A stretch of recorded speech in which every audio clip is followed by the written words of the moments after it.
Okay, so over the summer I read so many books because it's like the one time a year that I can like actually have time to read.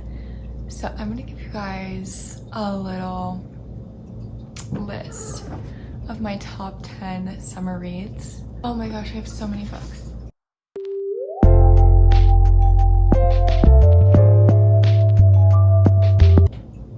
Okay, so the first book that I want to talk about is The Paris Apartment, and I will put like a little rating, a book rating on the site as well. But this book was good. It was not my favorite that I read this summer, but it was a very good suspense book. It took me a little bit longer to go through compared to some of my other books, but there were really good plot twists in the end, which I really enjoyed. It's basically about this sister. I think she might be a half-sister. I think she's a half-sister. The half-sister goes to visit her brother in London, and he's basically gone missing, and she's kind of trying to find him through people that might have known him, and there's a plot twist in the end, so get ready for that one.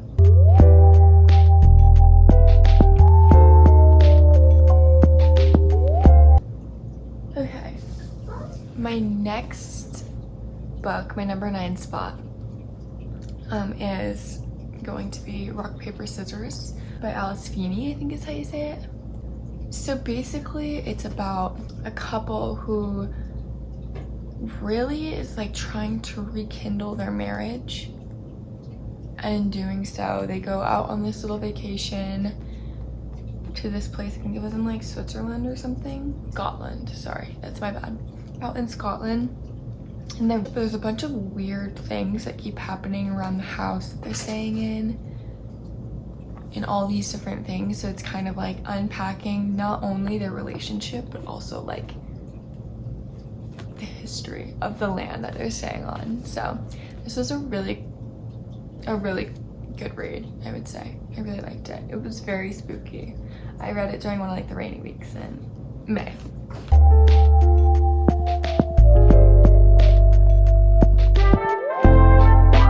My number 8 spot, and this book ripped me apart, like absolutely, like I was destroyed.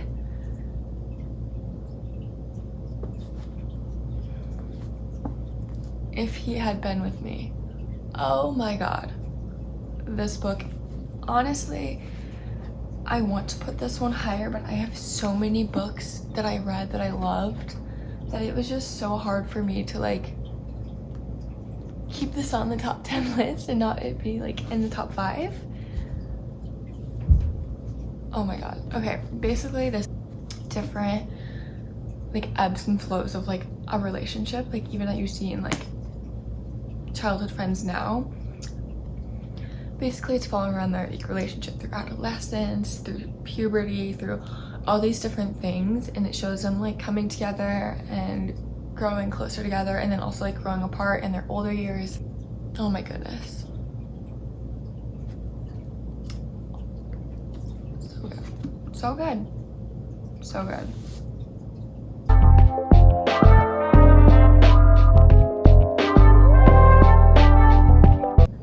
Book number 7 is Love on the Brain by Ali Hazelwood. She's the one that wrote The Love Hypothesis. This book, all her books really give me like the, what's it called? I start getting all giddy, okay? All of her books do that to me, every single one of them. It follows around the main character, B, as she's basically doing a lot of her experiments, I think, and she has like this arch nemesis, Levi, who just like she thinks undermines her, sorry, and all these different things. Plot twist, I mean, you can see in the cover, they are not arch nemesis like she thought. And it basically, like, there's like a little twist at the end, revolving around her experiment. If you're into science reading, it's really good. I also like this more than Love Hypothesis because this one was written in first person, I believe, when the other one was written in third person. I like how I can see like inside the character's head a lot. Like that's one of my favorite parts. Water break.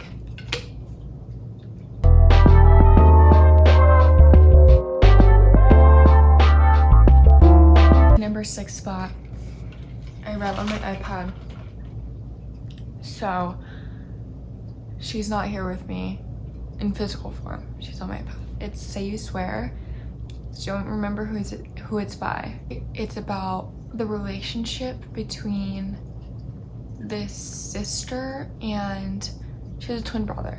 And it's kind of like their friendship, and she has a fling with a guy in the friendship, but she also like may or may not get into a relationship with another guy that was not in the friend group. And it's kind of just basically like a back and forth between like the guy in the friend group is like, I want you, I need you, be mine, and then her like and her feelings towards the other guy basically follows that along. And the end ends really almost broke me. The end was really good. It was a bit of a sadder read. I did cry a bit, but it was a really good book, so I recommend.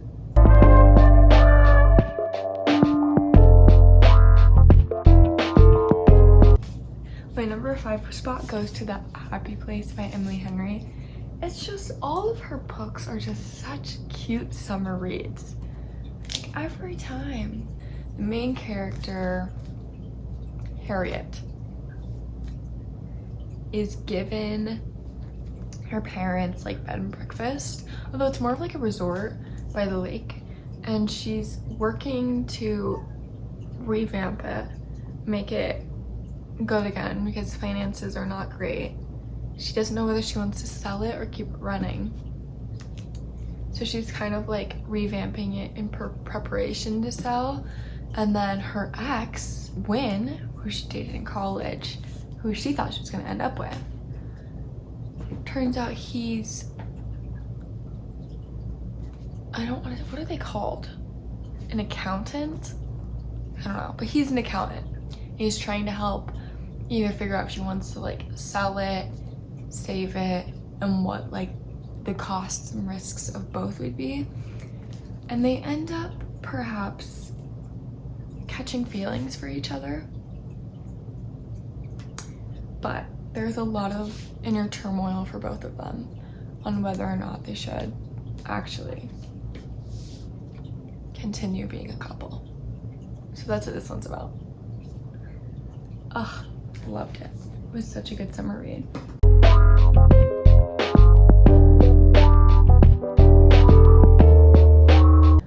My number 4 spot goes to Mad Honey. Oh my god, I loved how this book was recommended to me by my mother, but I love how many different like societal issues that this brings up. It's about 2 teenagers who basically fall in love, boyfriend and girlfriend, and then mysteriously the girl dies, and the boy was the one who found her, right? And this kind of falls around her trial, their relationship. This is from the mother's point of view, which I really liked. So it's like the mother is trying to figure out if her son would really do such a thing.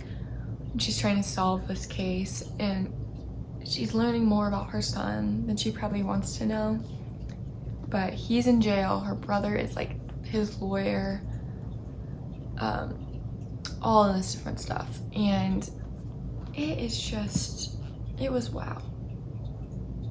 Because I was questioning him at every point too. Like I was like, oh my god, he did do it. Or I'd be like, oh my god, there's no way he did it. And it was just like back and forth in my head because the way that they wrote this was so convincing. Like this book was so good. Thank you, Mom, for recommending me this one. I really enjoyed it, but Mad Honey was really good.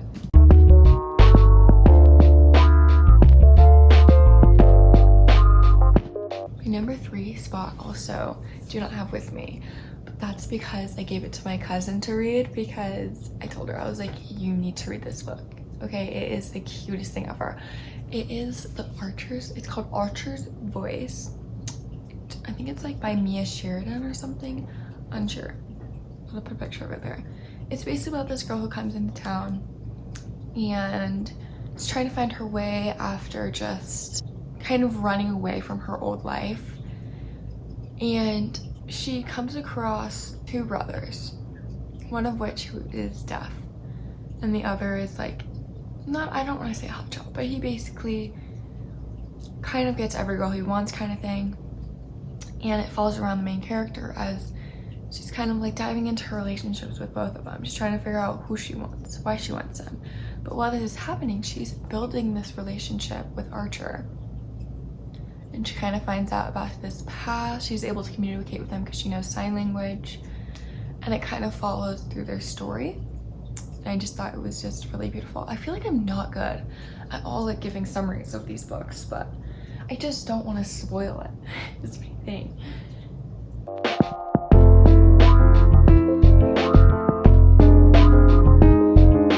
My number 2 spot, I actually just finished a couple of days ago. One True Loves. It follows the main character, Emma Blair, as she's not only finding her place in the world, like through high school and stuff like that, talks about friends and stuff, but it talks about two boys that kind of like piqued her interest a little bit, Sam and Jesse. And it kind of follows around her relationship, and Jesse ends up going missing in a plane accident and then gets rescued 2 years down the line. And she's already had these 2 relationships with both men, and she kind of has to decide who she's going to choose to stay with. And it follows around like her memories of both of the men and pros and cons and who she was versus who she is. And it's just a really good book because it's not only about like self-discovery, but it's also just like finding love again after a tragedy and being able to come back from it. And so I think Taylor Jenkins Reid always hits the mark. With this one, she really outdid herself with. I loved this book. So that was my number 2 spot.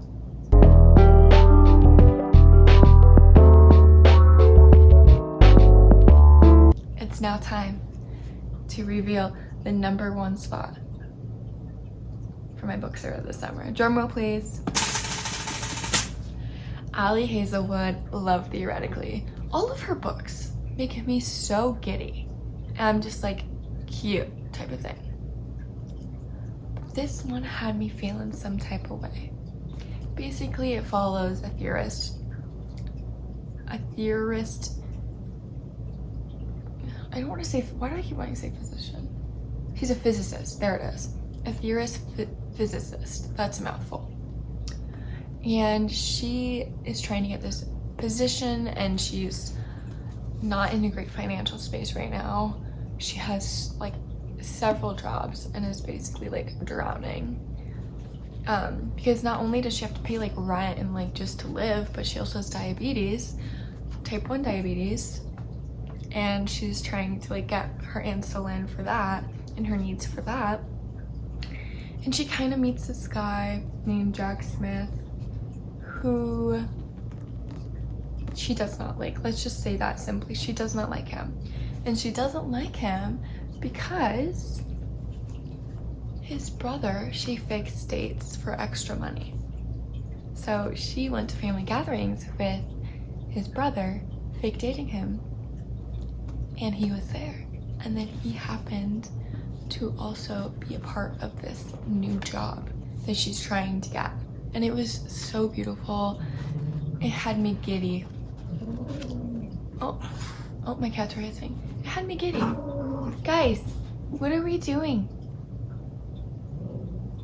Guys, please. Okay, that was it for my top 10 summer reading books. Hope you guys really enjoyed this video because I just love reading. And if you want more of these in the future, I will absolutely deliver. Yeah. I hope you guys have a great rest of your week, and I'll see you next Wednesday. Bye.